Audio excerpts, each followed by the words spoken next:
Hello, welcome everybody to this LinkedIn Live event. If you're joining us live, say hello in the chat. If you are watching it on the replay, hello and welcome too. I am joined today by Christina Keys, and we are talking about how to find time even when you're incredibly busy. And so I'm assuming that if you're watching this, you are an incredibly busy person. So I'm not going to waste any more time before we get started, other than saying thank you so much for joining me today, Christina.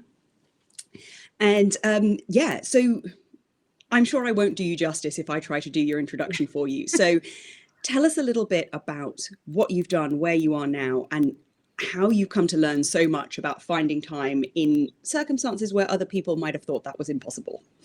Absolutely. Well, first of all, thanks for having me today, Charlotte. I'm very grateful to be here. So, my story is definitely one about having to find time in the impossible. I was a career woman. I had a very active social life. I had, I was very physically active, playing on 3 softball teams, a manager at a company. And then one day, March 16th of 2013, my mother, she had a life-changing stroke. And in an instant, I went from being a career woman to a family caregiver. I had no idea how to care for somebody. My experience with being a family caregiver was like being asked to fly a plane while building a plane without an instruction manual and without a toolbox, and having to do it perfectly because literally somebody's life depended on it, right? And when they sent my mother home, she was paralyzed on one side. She had many other complications, cognitive issues, and I had to figure out how to do that while managing to work full time, managing to keep my finances in order. I had a long-term relationship. And what we found out too when my mother went home was insurance didn't cover in-home care. So I was thrown into having to pay between $1,500 and $3,000 a month, which is not something I had budgeted for. So I had to figure out how to manage that. My mother's medical situation meant that she was going to the hospital and having stays once or twice a month. She was constantly going to doctor's appointments. Many times she couldn't be alone. I had to have caregivers there. And when I wasn't physically caring for her, I had to manage the care while I'm at work, right? Right. Well, 3 years in, I think it was February of 2017, what happened was my mother had so many doctor's appointments and so many hospital visits that by February of 2017, I had used all of my vacation time, all 2 weeks of it, all of my sick days. And it was just too hard to work a 9 to 5, Monday through Friday corporate America job. And so I had to leave my career. And what happened in that is I wound up still having to pay for her care. I didn't want a gap in my resume. I also still would like a roof over my head. So It's I a had nice to thing to figure, yeah, have. I know it's fabulous having a roof over my head, And so I had to wind up working 5 part-time jobs because I went from making, 100,000 a year to, $15 an hour to start. But the most dramatic thing that happened in all of that, while I was learning to care for my mother and learning to how to have this life, was the last doctor's appointment I went to when I worked in corporate America, because I was about to lose my insurance. They said, Christina, your body is literally shutting down. In the past few years, you've gained over 100 pounds. You now have diabetes. You now have high blood pressure. We literally don't expect you to live even 6 months. Wow. And so, I think the walking in and seeing my mother on life support and thinking, if I don't do this right, she will die, right? Because they only gave her 1% chance to live, right? And so every minute is a plus for us, right? And so I think I just completely forgot about myself, right? And people along the way had told me, you need to practice self-care. You need to practice self-care. And frankly, every time they said that, I'll be nice and say I wanted to kick him in the shin, right? Yeah, Because I mean, it's such a common thing. I hear this all the time from people, right? Everybody says, oh, you need to practice self-care. You're important. You need to put yourself first. But when you're in the thick of it, when you are right. genuinely caring for someone else, I mean, in your case, as you say, it absolutely was like, it's me or nobody. This is my mother's life. But Right. for many of us, it's not that dramatic. but it does feel like, maybe we're caring for kids, and if I don't feed my kids, no one's going to feed my kids, Right, or right, and so having someone just tell you, I'm going to put another thing on your plate, you should take some self-care as well, is right. really unhelpful. And yes, kicking them in the shins, I think, is a The reasonable appropriate desire to response. have. Yeah. And so and the thing is I compared self-care to what self-care was when I was working in corporate America, making 100,000. My life was mine. Nobody Hmm. else's life was in my hands. And so I was comparing it to spa days and vacations and mani-pedis. And, there was no time and there was no money. And frankly, even if somebody gave me a gift certificate and provided respite care for my mom, the chances of me being able to relax during any of that, because I was so worried, Yeah. was not possible, right? And so when they told me, Christina, you have, maybe 6 months to live, that whole self-care thing, it didn't become I should think about doing that. It became I have to do it or die, right?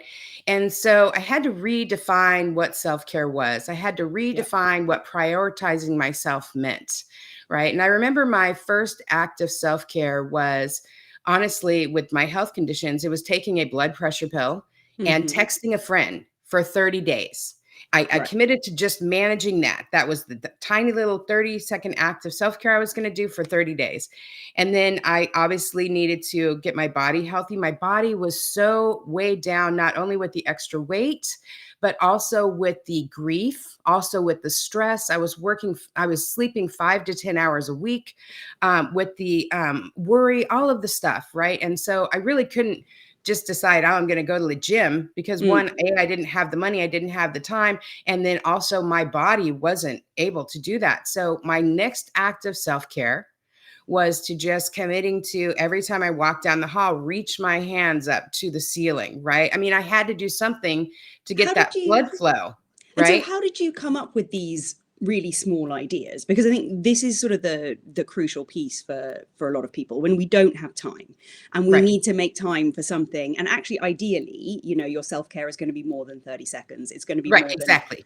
but to get the ball rolling, you have to start with what you can do. So tell us how you actually started that very first piece with the bit of your brain that's going, this isn't enough. You need to do more than that. Tell us exactly how you managed those first 30 days and moving into the second piece. Well, I think I had gotten into such a habit of, I don't have time, I don't have time, I don't have time, and being so stubborn about it, and almost like it being this wall that was up. I didn't want to listen to anybody. I'm like, I'm going to choose. I'm going to choose this small thing, and I knew I could do that, right? I mean, I had no choice to take the blood pressure pill, but I also knew that the second I got a call about my mother, or the second, there was some kind of crisis I was dealing with, I would not follow through on it. So that's why I incorporated. I mean, I just had to be honest with myself. This is my life and this is who I'm working with. Who I'm working with right now is myself, somebody who's completely consumed by the fear of losing my mother. I'm Mm-hmm. completely consumed by she's going to come first because I'm not sleeping. My mind is not working well. And so that's why I incorporated the texting somebody after the blood pressure pill. And then the movement, I figured I got to do something, just move somehow, you Mm. know? And then I incorporated little things like I committed to, and when I did those things, I did the blood pressure pill and texting somebody for 30 days. And Mm. then once that became a habit, I did the reaching to the ceiling. And then I did the habit of, okay, now I can, go to the mailbox. And when I go to the mailbox, I'm committing to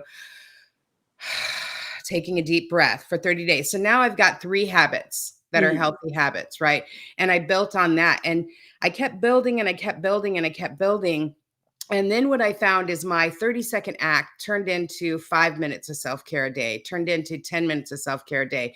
And it really turned into, now I had all of this time because I was giving to myself, I was replenishing what I was giving to my mother, right? Mm. And I was able to calm down a little bit. I was able to think about, okay, I've got a really busy lifestyle. I'm always on the go.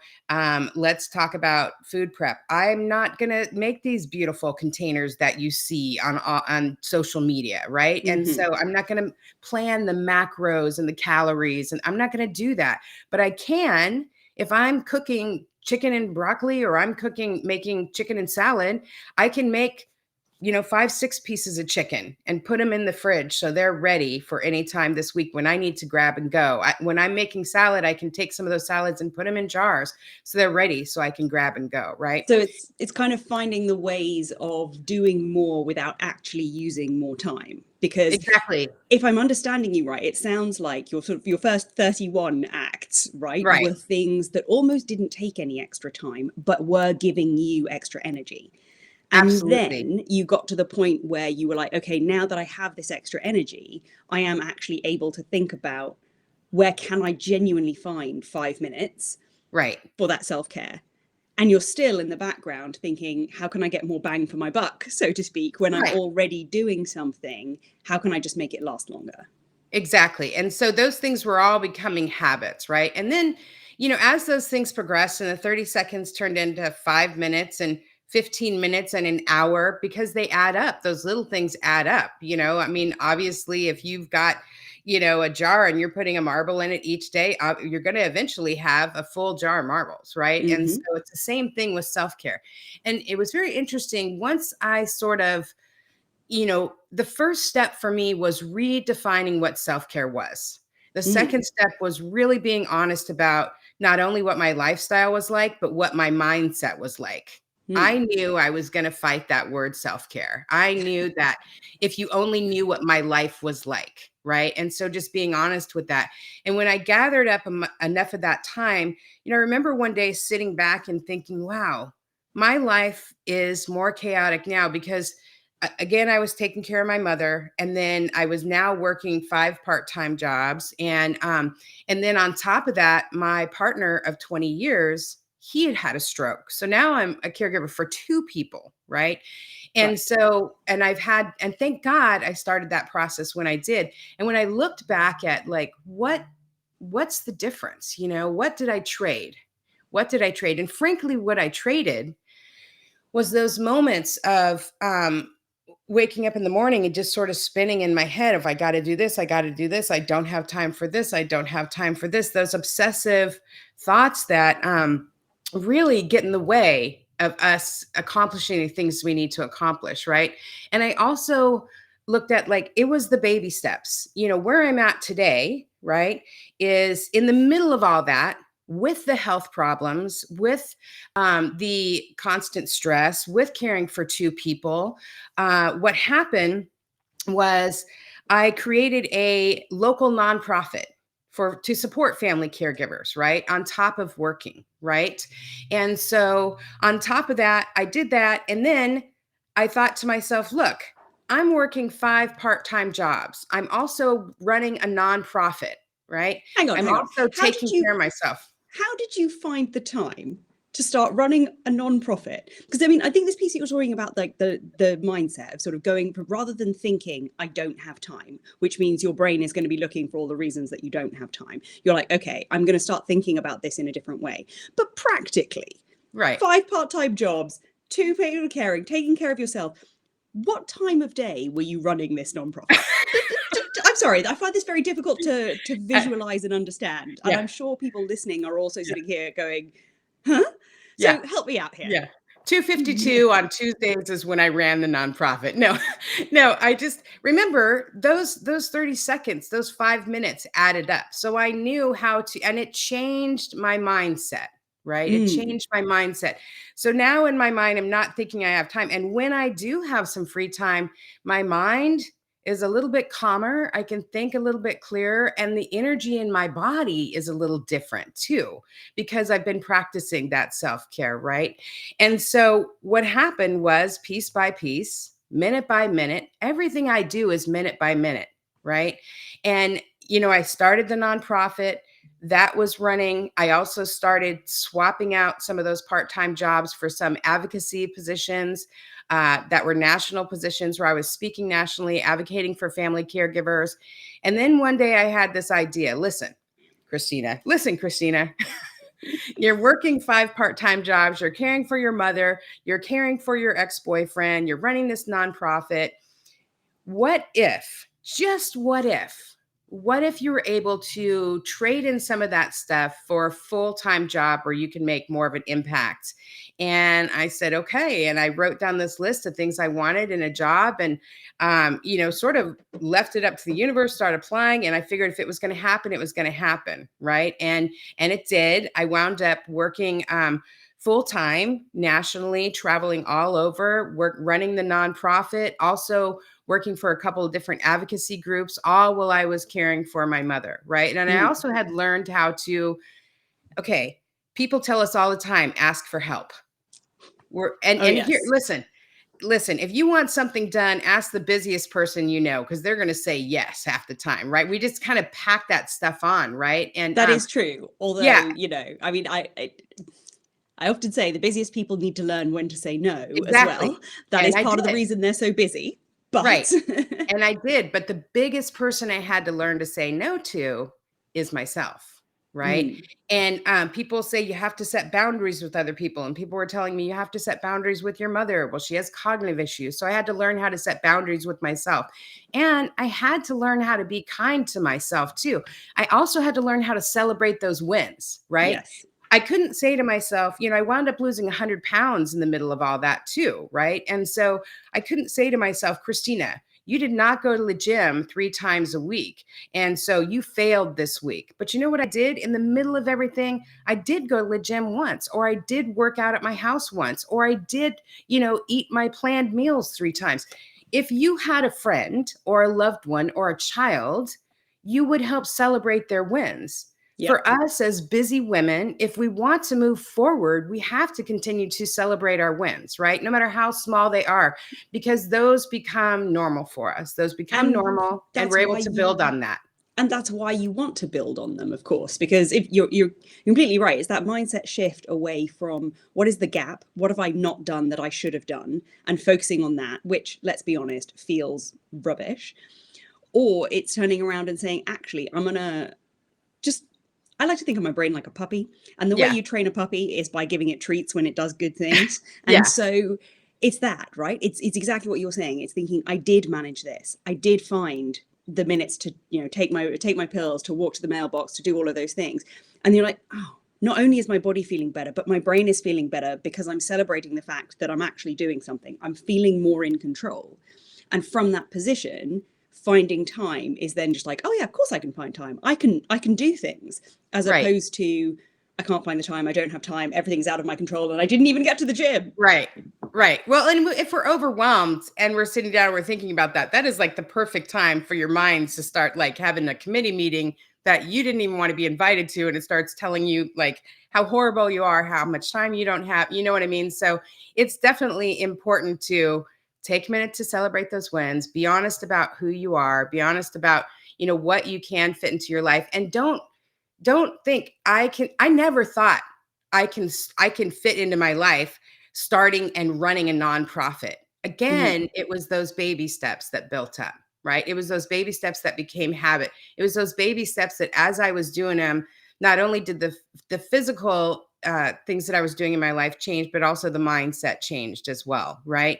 And one of the things I want to say to any of the women out there that are listening, I want you to take a minute to do what I did, right? I looked back at my life, and I look back at all those times that I thought, oh my gosh, I can't survive this. I'm never going to survive this. And I look back at that woman who had just been told, you have 6 months to live. I look back at that woman who financially, she went from being middle class to having to show up at food banks in order to feed herself and her mother, right?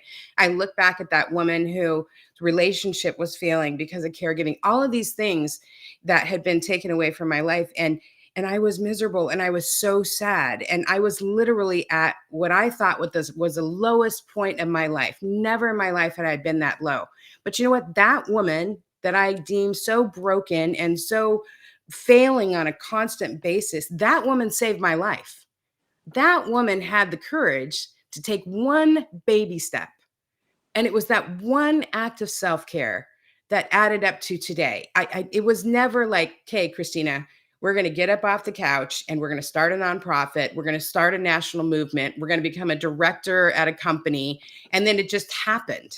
you Yeah. know, it, and so it was from those baby steps, and it was from that one broken woman, having that courage. So if you're out there and you're listening, I want you to take a minute to recognize that there were so many times in your life that you not only just survived, but you really handled it like a warrior, right? And many Mm-hmm. of us that are listening today, anybody who's tuning in later, will look at their life and think, wow, I really have done some amazing things, in the middle of, giving birth, in the middle of parenting, being a single parent, in the middle of losing jobs, financial, all of these things. I mean, anybody who survived the pandemic deserves a brownie button. I'm going to say that right there, right? So, It's and true. look at where we are today.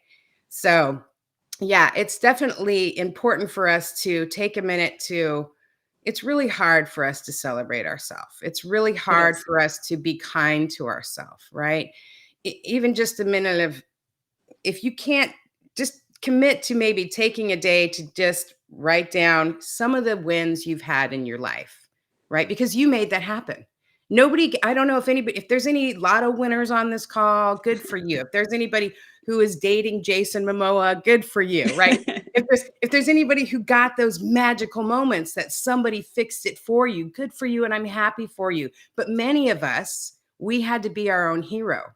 And if you're looking for a hero, you have been that in your life all along.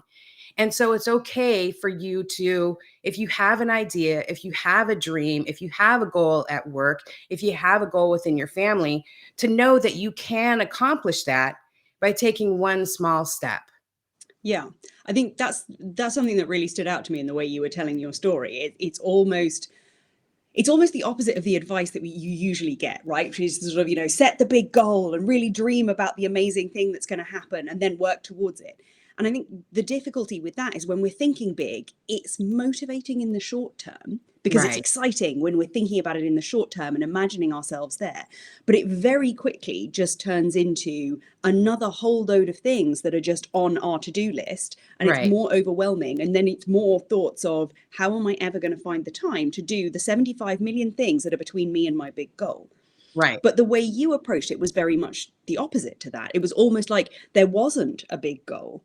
There was an immediate short term small goal that you right, could hold on to, that you could find time to do. And by shifting that perspective entirely, you've actually managed to achieve, well, I'll let you tell everybody what you do now, because it's far more than I'm sure the woman in that moment could actually have imagined yeah, would have been possible, when she's sitting there thinking, I don't even have the time to have the thought, I don't have the time. right. Right. Well, and I remember, I've been there. I remember this one time I thought I'm gonna, because I write, and I took guitar lessons. I took that first guitar lesson, and then I took the second guitar lesson, and I wasn't ready to go on tour with the Indigo Girls by the second lesson. So I quit, right? I gave up, Yeah, and we've all done and that. there are many, yeah, exactly. And there are many times that I had tried to lose weight, and I'm like, I'm gonna go to the gym every week. I'm gonna eat chicken and broccoli, for the rest of my life. I'm gonna do this. And then I burned myself out. But even when I was losing the weight, it was like I knew I wanted to get healthy, right? But I set my goals, and I knew I needed to lose the 100 pounds I had gained, right? But I set my goals of 10 pounds, 10 pounds in a month, not in a week, 10 pounds in a month. And anything came that was better than that was a plus, Mm-hmm. right? And again, all of these things my mom lived from 2017 when I got that diagnosis that I had 6 months to live. My mother lived until December 28th of 22, right? My ex-boyfriend, I started caring for him in May of 2019, and I was still caring for him, was still running the nonprofit, and working for this large company, and still doing all the advocacy stuff. And literally, again, I had dreams, and I want to encourage you all to dream, because and don't be limited by your dreams. One of the things that I've done is I've sold myself short so many times by saying I can do this. But when I've stacked up those 30 seconds, the 5 minutes, the 10 minutes, the 15 minutes, the things I've been able to accomplish have been beyond the things that I dreamed about.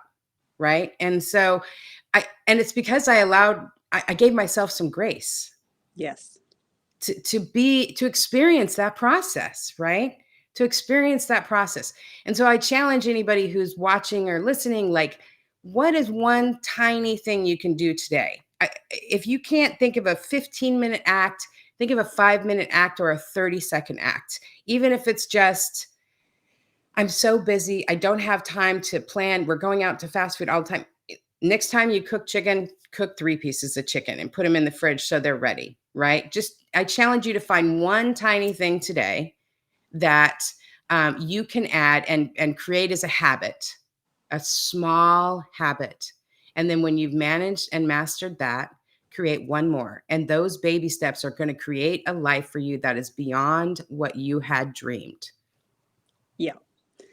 And I mean, that is basically the entire premise of BJ Fogg's Tiny Habits book. I don't know if you've read it or if you're trained in his methodology, but if, you clearly don't need it if you haven't. But if anybody is looking for, wanting a bit more guidance around what this really can look like, it's a great book full of all of the science of why it works in your brain as well. And it genuinely does work because you start with something that is so easy to do. Your brain is going to tell you it's not worth doing. Ignore that bit of your brain. It's not helpful. But it's something so easy and so small that you can do it even on your worst day. Like your example of, I'm going to take a pill and I'm going to text someone to say that I've done it. Right. Even on your worst day, you can do that. Right. And from that, you grow. Right. So we've only got a couple minutes left. Christina, Okay. tell us what you're doing now, what the future holds for you. And for anybody who wants to know more about the type of work that you do, let them know how they can get in touch, because I'm sure your story hasn't been as inspiring to other people as it has been to me. And if it hasn't, well, sorry. Sorry. Well, now I advocate all over the United States for change for family caregivers. I also have my own company called Keys for Caregiving, which you can find at ChristinaKeys.com, where I not only consult with businesses on how to make positive change for family caregivers, but also advocacy groups as well. And I also do some individual coaching and concierge services for people who are walking through challenging times in their life and they want to make that road that they're traveling a little bit easier, and how they can be sort of their own hero and depend and rely on themselves. And anybody can reach me at ChristinaKeys.com. I would love to talk with any of you and see how we can work together. Amazing. Thank you so much for finding the time, making the time for this conversation today. I have really enjoyed speaking to you. I am in awe of everything that you have managed to do and accomplish. And I love the fact that it started from something so small. And, as I say, it wasn't a sort of, the classic bro marketing, like set the biggest goal you possibly can and then just smash your way through it. It really was, I'm inching my way forwards off the back of my own success by being kind to myself, by recognizing my success, and by allowing myself to not always be perfect, which is definitely a message that I need to hear very frequently. Thank you so much for having me today, Charlotte. I'm so grateful to have this opportunity. All right. And thank you to everybody who was watching. Lani said, such a great presentation. Christina is amazing. I quite agree. And I hope I pronounced your name correctly, Lani, because that is very true. This will be living on my profile. So if you're watching it on the replay, do let us know in the comments what stood out for you, partially because that helps you to remember what stood out for you. The act of writing it down is really helpful. But it also means that if other people are looking for this kind of advice, they're going to be able to find it by searching for those keywords. So let us know what your takeaways were. If you're brave, let us know what your tiny act is that you are going to make time for, that 30-second thing that you are going to find the time for, because we will cheer you on when you let us know. Absolutely. All right. Thanks again, Christina, and have a great day, everybody.